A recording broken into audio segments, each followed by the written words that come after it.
Chop, the original Guillotine League podcast. Everything you need to know to avoid the chopping block. Chop is brought to you by GuillotineLeagues.com. Now, your host, Paul Charchian. Welcome to Chop, the Guillotine League podcast. We're delighted you're here. It is week number 1, baby. For many of you, your Guillotine League drafts are already over. Now you get to find out who's going to survive, who's going to get beheaded, hopefully not you. And here to join us in this journey, my usual Tuesday co-host, Brian Johnson. Hey, buddy, great to have you here. What up, Charch? Week 1, we are here. And now, yes, most people have drafted already, but there's still a few days left to get some drafts in. But a reminder for anyone new to Guillotine Leagues, we have drafts. You can draft for week 1 on Friday, Saturday, Sunday morning, even still. Yes. And then we'll have week 1 drafts, week 2 drafts, week 3, so on and so forth. So it is not the end. We encourage you to check out the lobby if you can. Lots of leagues running. Still some time before kickoff on Thursday. That's right. We create new Guillotine Leagues at GuillotineLeagues.com all year long, and you can get week 1 in after Thursday's game, and Thursday's game counts. So That's how that works, and that always affects the drafting for sure. Somebody has an explosive game, which will be like every Eagle, and you'll see those players go a lot earlier in those drafts after Thursday. So you're like John Mechie, Jahan Dotson. Right. Yeah, right. You get some rando touchdown like that, and those guys get worth, they get worth drafting at that point, and you start them just for week 1, and then you punt them. That's a possibility here. John Mechie, last round pick. There's a little intrigue there with Mechie going to Philly. I mean, I don't know. I'm taking us off course. We're not talking about John Mechie today. We're done. It's all right. Nah, don't worry about it. Don't worry about it. Today, we are going to go Abe Lincoln on this segment. It's a civil war. We're pitting brother against brother. We're dividing households against each other. We are going to target teammates playing the same position for the same team and identify which of the two teammates we would take at their average draft position. You get to play along. You get to decide who you would take and which between us, Brian or Paul, who you think gets this right, who gets it wrong. Although sometimes Brian and I are going to be are going to see it the same way. We encourage you to do that. Brian, you're a notable Civil War reenactor. I can't help but notice you really haven't brought in the full bushy beard yet. No, I got the grays though. The grays on the battlefield, and they're really accentuated by the light. And I think my shirt brings them out as well. Yeah. But it's worth noting this game is even more important in Guillotine Leagues because you do not want to draft teammates. You got to spread your resources out in week 1. So if you're picking one guy, that's it for the team, essentially, unless it's later in the draft. So this is pretty important stuff we're going to discuss here. You're not stacking. We're not stacking quarterbacks and weapons in week 1. You do that in week 17 when you're deciding between Lamar Jackson and Josh Allen in your starting lineup and who you're going to stack them with. But right now, you want to spread them out. Don't put all your eggs. Only put 1 egg per basket. Put it that way. Correct. The wrong answer for all of these teammates we're going to talk about is both. Yeah. Both. You can never do both. Especially not at the kind of ADPs we're talking about here. You'd be really, really cautious about taking any 2 players from the same team. But if you're going to do it, it should be like, your 12th round pick, your 13th round pick, your 14th round pick. That is a great, great point. And while we're talking about varying strategies, different ways to play, let me mention 2 new formats at GuillotineLeagues.com. There's the slow chop.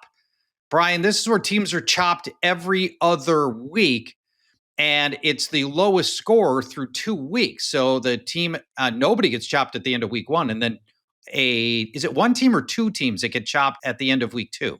It's 1, but every 2 weeks, like you said. Yeah. So if you, sometimes people are their lineups are blown up by an injury or something in week 1, and that's really unfortunate. But we mitigate those risks with the slow chop, so you have a chance to survive. Chance to come back. Yeah, you can go spend your way out of that problem potentially after week 1 if that happens to you. Yep. Yes, and then there's the double chop. 2 teams get chopped every week. Super hardcore. You start with 18 teams, play half a season with 2 getting chopped every week. You crown a champion, and then you all redraft again. Start another league and play in the second half of the season as well. Crown a second champion. I love the double chop. You get paid quicker. Yeah, there's that too. Payouts come quicker. There's that too. Well, that's because you plan to win, which is fantastic. Because I listen to Chop every week. Yeah, Tuesdays and Thursdays. Yep. I just had somebody text me, Brian, and before we get into these teammates, the Civil War edition of Chop, the Guillotine League podcast, I want to remind you of something for you and I that goes way, way back. I got a text from somebody who did the live draft from the Pedal Pub, the downtown Minneapolis. We drafted from this enormous bike contraption. It's a mobile bar that you pedal around downtown. And we held our draft from that. Well, it was your draft. I never had met you. I only knew you through Facebook. Like you remember that part, right? Like I do. Yeah. Yes, So I didn't. You were on that thing, and I didn't even know who you were then. No. I just knew that. Is that the end of the story? I remember. Yeah, it's the best. It's like one of the best draft experiences ever. We had so much fun. Now, the year that you were there, was that the year that I had these landmine players? Do you remember this? What I remember most is I wanted to like sort of make a name, but I knew it was the right pick. It was like 14 people, so it was a little bit deeper. And I remember going with Jimmy Graham in the first or second round, and that was your Jimmy Graham blew up. You kind of gave me some crap for that, I remember. But yeah, it sounds like something I would do. So what I started doing as we're pedaling through downtown Minneapolis at our draft, I had picked one player at every position, and I told our bartender on this contraption, anytime somebody picks this player, you don't get that player, and instead I want you to pull over our pedal pub to the sidewalk, and that person instead had to take their cheat sheet over to the first person on the sidewalk and have them make the pick for you. That wasn't on mine. You ran a lot of those. I wasn't on that one. I did have a few on the pedal pub, of course, but I think I would have remembered that. I like that idea. Yeah, that was super fun. That was super fun.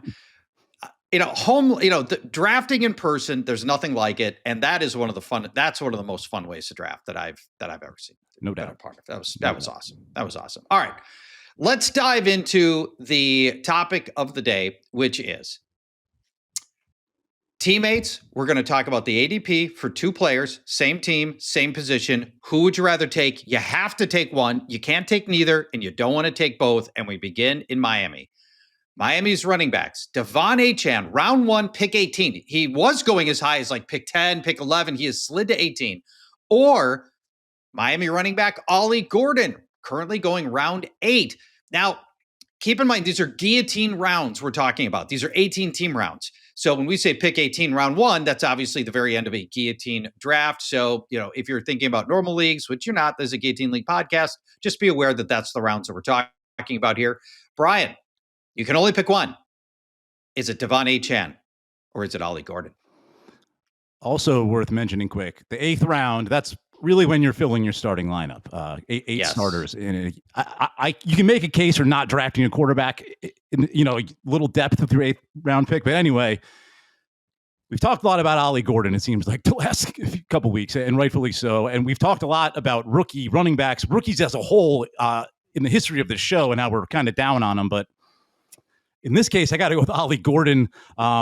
He's picking him as my last starter. He's all but, you have to say, guaranteed like 40% of the touches in week 1, even if Achane goes. And it sounds like he could go, but it sounds like he's also one play away from being out the rest of the week. So I'm not rolling the dice with Achane, my first round pick, especially in a Guillotine League, of course, which what we're talking about here. I'll take my chances with Gordon, who, Achane goes down. I don't think Jalen Wright's not in the picture right now. I need to actually, who's the other running back in Miami? Because almost draftable in the last round, but clearly, Gordon for me with a bullet in this one. Yeah. I think that's ultimately going to be the right answer here is Ollie Gordon. There's, I feel like everything went just perfectly last year for Devon Achane. He played all 17 games. Despite this long track record of injury, both in college and the NFL, he caught 78 passes. So he was a PPR goldmine last year, and he got the goal line work, even though he wasn't any good at it. And in Tua's full games, Achane never fell below 10 PPR points last year. Everything went right, except for those games that Tua didn't play, in which then Achane was awful, getting people chopped all the time. And that's the danger to me. It's just there's so much risk and so many things that can go wrong for a player already nursing a calf injury, heading into week one, expected to play, but don't love that. When Tua didn't play in games, Achane averaged just 8 PPR points. That gets you chopped. And it looks like Ollie Gordon's your goal line back. So I don't think Achane's going to get any close-up touchdowns. So I roll all that together. I'm with you. I think the Civil War victor, number one, Ollie Gordon. Let's move to our next set of teammates in our Civil War edition of Chop, the Guillotine League podcast. But first, let's have a word from Xfinity. Introducing the 5-year price guarantee from Xfinity. One internet price, 5 years guaranteed. Life is unpredictable, but the price of your internet should not be. Get a reliable price for a reliable connection with Xfinity. When you go all in, it means all in. You get all the Wi-Fi equipment you need. You get unlimited data, all of it included in one price. And this whole episode is about the dichotomies, making one good choice. There's so much change in your life. You don't have to have change with Xfinity and the 5-year price guarantee. No matter what changes through the next 5 years, your price stays the same. Learn more at Xfinity.com. Restrictions apply. New residential customers only. Taxes and fees are extra and subject to change. Brian, our next set of teammates, Detroit running backs, Jahmyr Gibbs, pick 4 overall, round 1, or David Montgomery, pick 66, round number 4. Who are you choosing in this Civil War edition of Chop, the Guillotine League podcast? This is a tough one because admittedly, I kind of always lean to the cheaper option, which would be Montgomery in this case. Mm-hmm. But I got to go with Gibbs, who, he's got that 4 to 5 catch floor per game. That there's the word is they're putting him out wide more. That stuff never comes to fruition. I don't know. That preseason talk, that never happens. With Gibbs, I think it could come to fruition. And he's going to get his 14, 15, 16 carries per game too. Still a very safe floor with the catches and the carries and just ceiling through the roof. Yeah.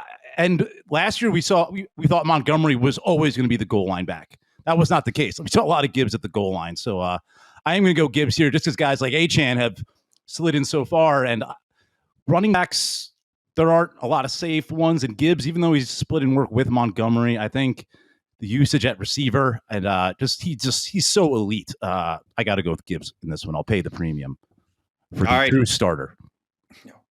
You're wearing the blue and I'm wearing the gray on this one because I'm going with David Montgomery. Although who doesn't love Jahmyr Gibbs? I love Jahmyr Gibbs too. The same color. That's the Detroit Lions colors, blue and gray. So yeah, how did that work out? Wow, what a coincidence. Wow. That's not planned, but that's serendipitous right there. Great point. Here's my rationale. Gibbs is going pick 4. If I don't take Gibbs, I get CeeDee Lamb or Ashton Genty or Nico Collins or Malik Neighbors or Justin Jefferson. Game on. I mean, no worries about those guys. But in round 4, pick 66, if I don't take Montgomery, here's the guys going right in that same neighborhood, and they all got big question marks. Aaron Jones. Is Jordan Mason going to put him on a 3-touchdown season, 4-touchdown season, getting half the rushing yards? Travis Hunter, will he stay healthy? How fast does he integrate into the offense? He's got to play both directions. Roma Dunze is going right in here. Is he going to make a sophomore surge with Caleb Williams while Caleb Williams is trying to learn a totally new system? I mean, there's so many question marks in round 6 that Montgomery doesn't have. We know what his role is. We know what his dependability is. And in guillotine leagues for Montgomery, that's absolutely critical. I mean, Brian, if I told you today, David Montgomery is going to lead the NFL in rushing touchdowns this coming season, is that plausible? Not really. Yeah, it is. I mean, absolutely is in play. Absolutely in Matt play. Checked. I mean, it's in play, but I don't know. It's probably 100 to 1, 150 to 1, 200 to 1.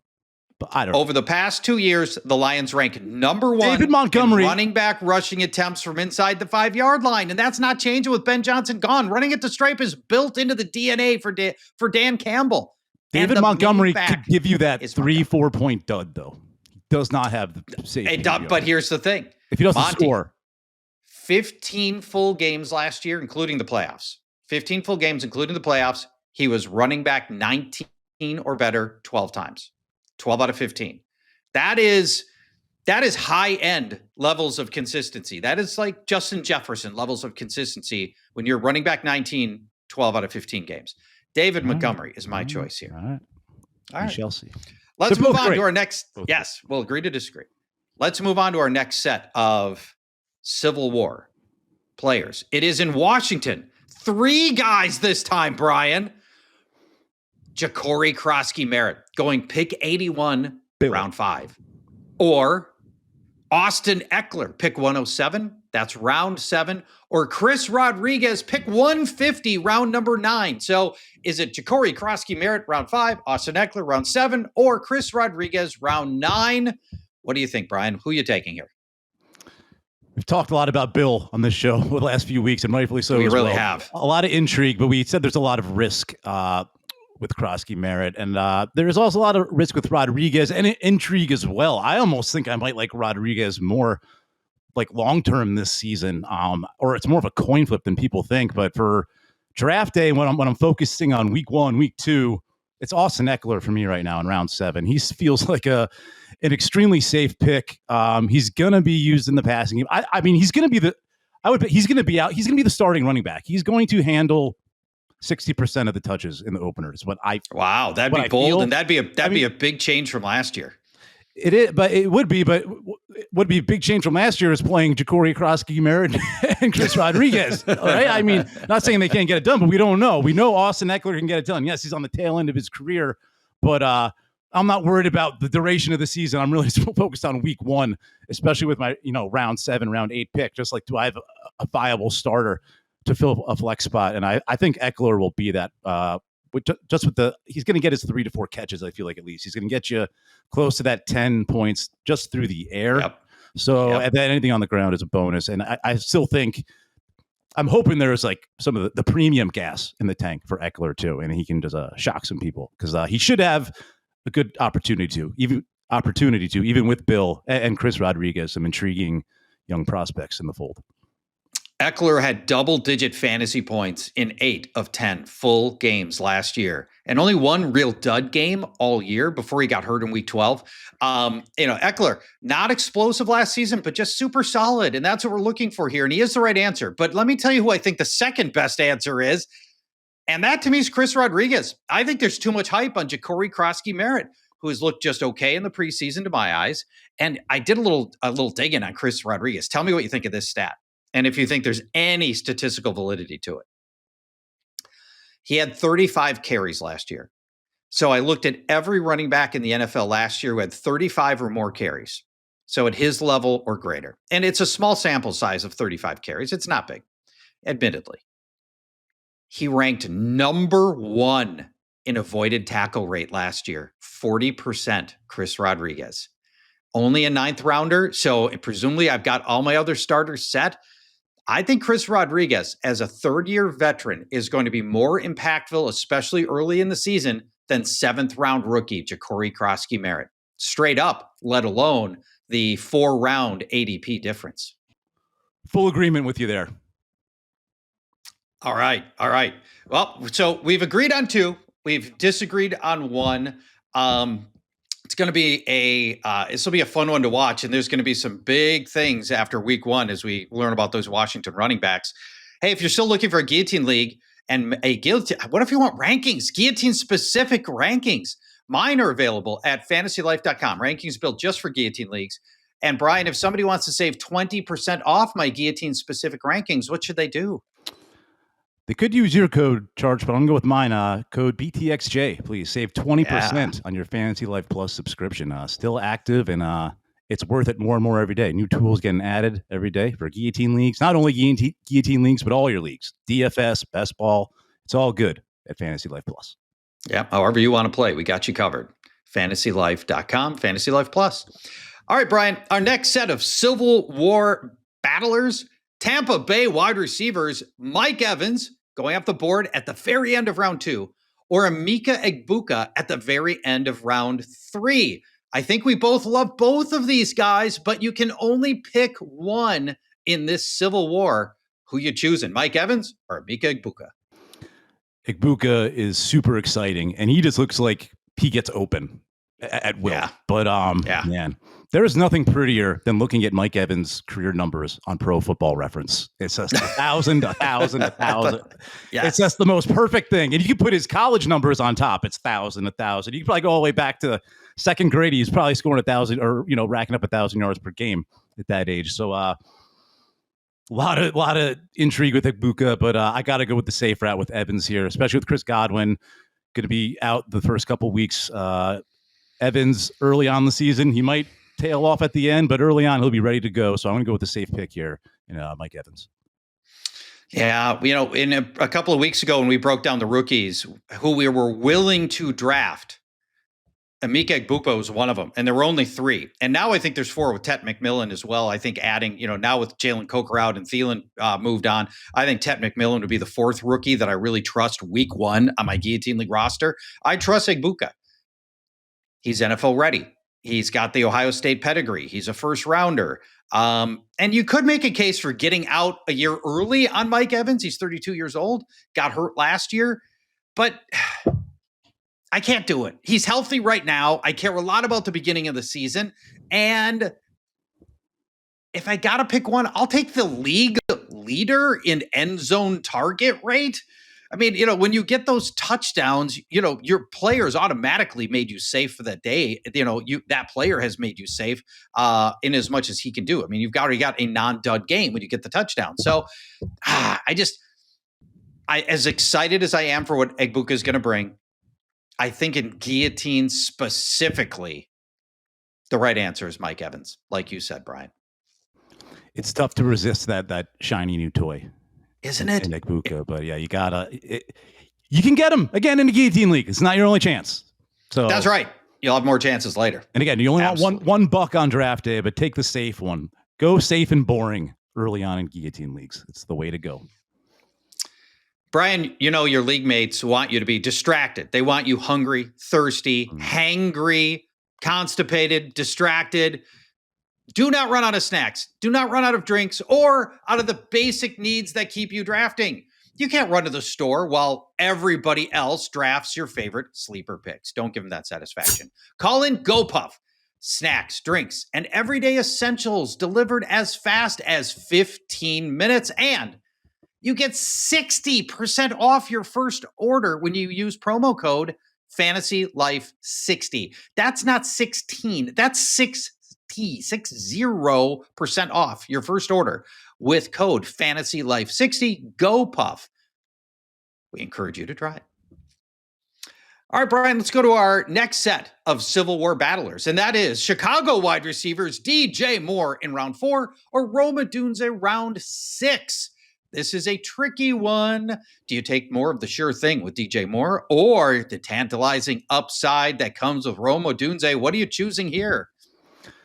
I don't know how much of a sure thing you can call DJ Moore. I mean, he's pretty consistent, but he has his dud games. Odunze had his dud games as well. Oh, yeah. He was a rookie last year, of course, and so was Caleb Williams, the quarterback. Yeah. But we have a little trepidation towards the Bears offense. I think we're in agreement there this year. In Ben Johnson's first year as head coach, there could be some growing pains. Let's put it that way. So I'm going to lean with the cheaper option here and the more enticing, upside in Rome Odunze, who as a rookie ran the 14th most pass routes. And that was with Keenan Allen in town for the most part. He is gone. So the usage will be there for Odunze. 94 air yards per game, offers a pretty plus upside too. So I think both those numbers increase in Odunze's second year. Caleb Williams' second year. Yeah, new head coach, but he's a much better head coach, hopefully. So I'm going to go Odunze here. I'm a big Odunze guy, so like him over Moore. Yeah, I think you can make a case. If you think that Chicago's offense is going to struggle, then you should just go to the later choice, Rome Odunze. But And I do think it's going to be an inconsistent offense for a while as Caleb Williams tries to ingest this new offense. But boy, Moore is a pretty safe thing. Last year, wide receiver 23. The year before that, wide receiver 9. I feel like Moore is established. He's repeatedly proven to himself to be a very good player, DJ Moore. Rome Odunze last year, you mentioned he ran the 14th most routes. That got him to wide receiver 64 in PPR points last year. 64. I mean, that was such a thorough chopping week in and week out. I struggle to just assume that Odunze is going to put it all together in year 2 and early in year 2. If it's going to happen, is it going to be September, October, November, or December for Rome Odunze? When does it come together? I can't trust him to get it together in September. Round 6, that's a starter. I need starters return on that round 6 draft choice. I'm nervous that Rome Odunze won't be that guy early in the season, or maybe not consistently. Maybe has a good week 1, week 3, week 6. Between there, maybe he's getting you chopped. I want the veteran in this case, Brian. I am going DJ Moore.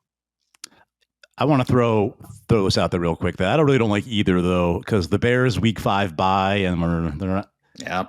Just be wary of the Bears. Let's see how that pans out. I think I'm just avoiding the Bears on draft day for the most part. I am too. I haven't drafted Caleb Williams in any leagues this year. Not one. I mean, specifically guillotine leagues. With the week 5 bye. Well, that is a lot of my drafts. Yeah, true. Not true, but especially in guillotine leagues. All right, let's go to our final set of Civil War combatants, and that is Baltimore tight end Mark Andrews going up the board in round 8, or Isaiah Likely round 17, which is, there aren't even 17 rounds in Guillotine League drafts, so that would be last pick of your draft, Isaiah Likely. Who are you selecting here, Brian? There's hope Likely plays week 1. Mm-hmm. I just can't risk anything, basically, and I just got to go with Mark Andrews here. All they think about from Mark Andrews is dropping that potential. Was it a game-winning touchdown or 2-point conversion? Game tying, I think. It was a big drop in the playoffs. It was a big against in Buffalo. Yes. But Mark Andrews was dropped in like all formats to start last year, if you recall. He had such a bad start to the season, but he bounced back big time. He did. So. I'm going with the safe out here with Mark Andrews. Long story short, he's the healthiest one, and I think the Ravens are going to go out of their way to erase that awful memory as best they can and give him a good show in week 1 against Buffalo. By the way, I believe Baltimore at Buffalo. What a week that's 1 right. game that's going to be. But why isn't that our Thursday night game? Really? Seriously? Why isn't that the Thursday night game? Well, you got to go with the champs, I guess. Then why, but then why schedule Dallas week 1? I was watching that Cowboys documentary. Yeah. And it was so amazing. It was just following it was either one of their Super Bowl wins and, it was going to the next season. The Cowboys, defending champions, it was at least like, doesn't matter. On the road in Pittsburgh, it's where they threw the Cowboys. Wow. Back in those days. Yeah. It was like week 1 on the road in Pittsburgh on the painted cement of Three Rivers Stadium. Yeah, remember that. Yeah, and Veterans Stadium was the same thing in Philadelphia. Oh yeah, Meadowlands too. Old Meadowlands, Giants, Jets. That was a parking lot. That was too. There was a player on Philadelphia, and one of our listeners. But that was indoors at least. It didn't get It was cold. Indoors. But that was a hard surgery. I think it was Wendell Davis in the year. This is like 1990 or something. Wendell Davis on Veterans Stadium. He's just running untouched down the middle of the field, and he blew out both his ACLs in the same play, same moment. He blew out both of them at the same time. I believe, if memory serves correctly, that happened on the surface at Veterans Stadium. Could have been Jimmy Hoffa. They say he's in the Meadowlands, but he could have been down in Philly too. You never know. Could have tripped over Jimmy Hoffa. That's right. Yeah, his corpse could have made that commute easy. You just put that casket on the train, and then bury him where you need to. The correct answer here, even with the 9-round differential, way to go right back to the topic at hand. I love that. You're just like right back. Yes, Okay. 9-round differential. I'm still going to Mark Andrews. Remember, he led all tight ends in touchdowns last year. He did kill people in the first 5 weeks, but when Andrews was weirdly unused last season, but then he pulled it all together and he was very good after that. He ended up as the number 2 end zone target tight end last season. Mark Andrews was. So, I figure he's still safe one more year. And if you've sloughed that tight end position all the way to round 8, at that point, you're not going to do any better any later. And Isaiah Likely, to me, is the only reason to have him on roster is if your crystal ball somehow has Mark Andrews getting hurt, because Isaiah Likely is not startable under any other scenario. I wanted to throw a tight end in just to make this, not all running backs and wide receivers, Brian. Yeah. I love talking tight ends. I could talk tight ends all day. Yeah. Well, and you said, remember Mark Andrews led the league in touchdowns. I'm like, no, I don't remember that. I had to fact check you, but you're absolutely right. 11. And the next up was 8. Yes. Kittle. Can you pull up Mark Andrews' first month of the season last year? Because it was stunningly bad. Yeah, well, and you and I are doing Chop podcasts every week going, well, here's Mark Andrews, top 10 choppy, Mark Andrews. Yeah. It was a disaster. Week 1, 2 targets, 2 catches, 14 yards, no touchdowns. Brutal. Week 2, 4 catches for 51. That's actually not bad. But then the next 2 weeks, 1 target in each game in week 3 and week 4, did not catch one. And that's when he was dead. He was like, all right, he's done. Yeah, killed you. 0 points. But then he came back 4 for 55. And then he had 4 touchdowns in his next 3 games. That's right. And at that point, he had chopped virtually everybody who drafted him. Yes. Yep. It ended up being a really, really tricky season with Mark Andrews. No doubt about it. Great job, Brian. There's been a ton of fun as a Civil War edition of Chop, the Guillotine League podcast. If you haven't yet tried a Guillotine League, you can do so for free at guillotineleagues.com. You can join a public league at no cost. Dip your toe in the water. You can join a private league with your friends up to 18. Don't have to have 18 friends. Many of you don't. Let's say you got 14 friends. You can play with 14. Your season will just end at the end of week 13. In that case, you can play with fewer than 18 as well. Also, cash leagues, prized leagues available at guillotineleagues.com if your state permits. Thank you for watching, everybody. We will be back on Thursday to outline some of the most dangerous players you'll be tempted to start into week 1. We'll tell you who they are and why you need to be wary of these players on Thursday when we come back for more Chop, the Guillotine League podcast.